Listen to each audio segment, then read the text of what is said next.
Is buying a motorhome from a dealer safer than buying privately and avoiding you getting scammed? Well, apparently not. What if I told you how a motorhome was used as a disguise to make £1.4 million and then they were jailed, and you wouldn't think it possible to get a speeding fine for doing just 25 miles an hour, would you? Well, it's all coming up in this month's Motorhome and Campervan news. We have the businessman who scammed 15 motorhome owners out of £400,000, the results of the Scottish Government vote to introduce a tourist tax. It's not good news, folks, and plans to use the tax on festivals rather than road repairs and motorhome airs, a drug gang who use a motorhome to blend in with tourists, a motorhome showroom goes up in a huge blazing fire blocking local roads for 12 hours, and Welsh police start actively prosecuting speeders on the new 20-mile-an-hour roads. But first, some of you old school nostalgic folk out there might be interested to hear that two German campervan converter companies have come up with an electric campervan that looks like a 2CV. This was sent to me by Gerard, a subscriber. The electric campervan has a kitchenette, a pop-up roof, and the rear can be converted into a dining area or bed. Of course, it's not a real 2CV, but a Citroen electric Berlingo with different body panels. Price and range have not yet been released, but they will only make 200.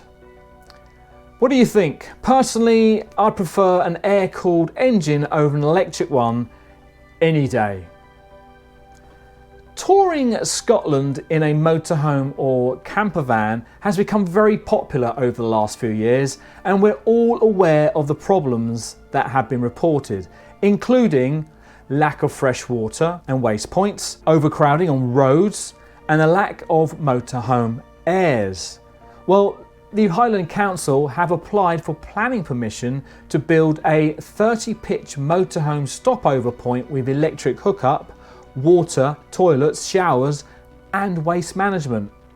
The proposed location is on the A9 just north of Keystone Bridge near Inverness at the picnic area where Harry Gow's bakery is. With 30 pitches, it sounds more like a campsite, but the new air will be aimed at motorhomes and campervans who just want to stay for the night before setting off to explore the Highlands.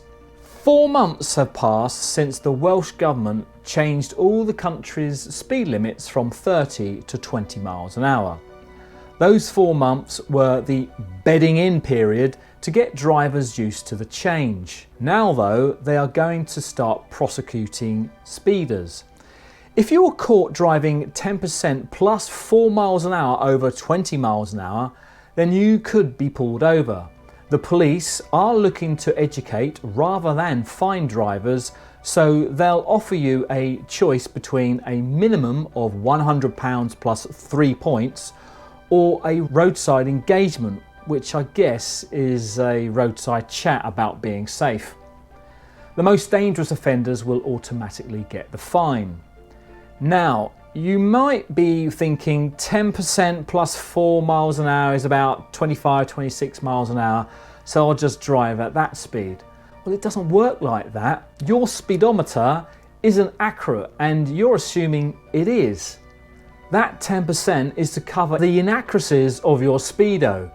So far, the 20 mile an hour speed limit has caused many tailbacks and frustrated drivers, and we are yet to see the latest safety records, but let us know your thoughts. Are those that are against the new speed limit simply selfish drivers, or are those for it overprotective locals? Let us know. When you buy or sell a motorhome privately, you should be always asking yourself whether this is a scam, especially when using online markets such as Facebook.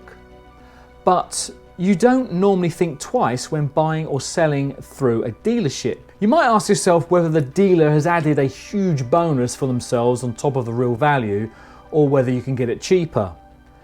Well, the director of Motorhome Highland Limited from County Down has been sentenced to 3 years in jail for defrauding almost £420,000 from 15 motorhome owners committed between 2005 and 2008. He'll tell them that he'd sold their motorhomes but never gave them the cost of the sale. Many of them lost large amounts of money which they'll never get back. 2 victims did get paid, but the cheques bounced. A full audit of the company's finances found significant and unexplained trading losses. Vehicles were being double financed. There was retaining money due to be paid to customers. Retention of deposits paid for motorhomes to a value of £179,000, and there was no payment of debts, but also unexplained payments to directors, including a £51,000 withdrawal. As well as jail, he has been banned for being a director of a company for 10 years. But here's a tip for you. When buying big ticket items, don't use cash. Pay using a credit or debit card. That way you'll be protected and you've got a better chance of getting your money back. If you have any tips on buying or selling a motorhome or campervan, then let us know in the doobly-doo. Fire in a motorhome is quite possibly the worst fear of a motorhome owner, since you have a stove, gas bottles and electric circuits which could cause sparks in a wooden home on wheels. However, no one expects their motorhome to be destroyed while it's getting a service. In early December, a Marquis motorhome showroom caught fire near Hailsham in Sussex. As you can see, it was a huge blaze, taking 8 fire teams 5 hours to put it out. The A22 and surrounding roads were closed off until the following morning. It's still unclear how the fire started, but an investigation into the fire is still ongoing. No one was injured and there's no information about the extent of the damage to the showroom or motorhomes. The Scottish Government has voted 86 votes to 30 to introduce a tourist tax to visitors, but it still needs to be approved by Holyrood House. The idea being that each council will be able to charge tourists to stay in Scotland, whether you're staying in a hotel, a B&B or a campsite, etc. Wild campers in tents and people in motorhomes and campervans who pitch elsewhere will not be liable to pay it. Each council will be able to use the tax money however they want to improve tourism in their area. No one wants to pay more tax, but I'll be happy if the money was spent on road improvements and motorhome airs, which you could say is a little selfish of me. Edinburgh Council said that they want to be the first city in the UK to introduce the tax, but I was surprised to read that they hope to use the money to help fund festivals and events such as Hogmanay, and to help it cope with the 4 million tourists it gets each year. This sounds a bit like a council getting greedy. Surely these events must bring in tons of cash. Apparently not. I don't have the latest figures, but last year the Hogmanay organisers predicted that they would lose £500,000. What do you think of the idea of spending the tourist tax money on festivals? Is it a good idea? A corrupt council? Or another reason not to visit Scotland in the future?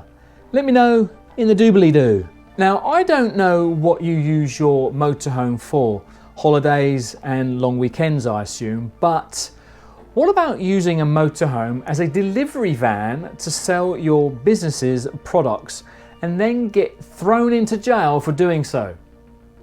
Well, a gang of 18 men and women have been jailed for a total of more than 86 years for transporting and selling almost £1.4 million worth of Class A drugs. They would drive to Devon and Cornwall in a rental motorhome from Liverpool, Cheshire, Lancashire and London to build drug distribution networks at seaside towns including Exmouth, Ilfracombe and Penzance. A motorhome was used so that they could blend in with the tourists. They even used Airbnbs, leisure parks and campsites to stay overnight. So, next time you're at a campsite, you never know, the 82-year-old couple next door in their 2002 Swift Caravan could be the local drug lords. Well, for more motorhome news, watch this video here, subscribe to get more updates. Thanks for watching and goodbye.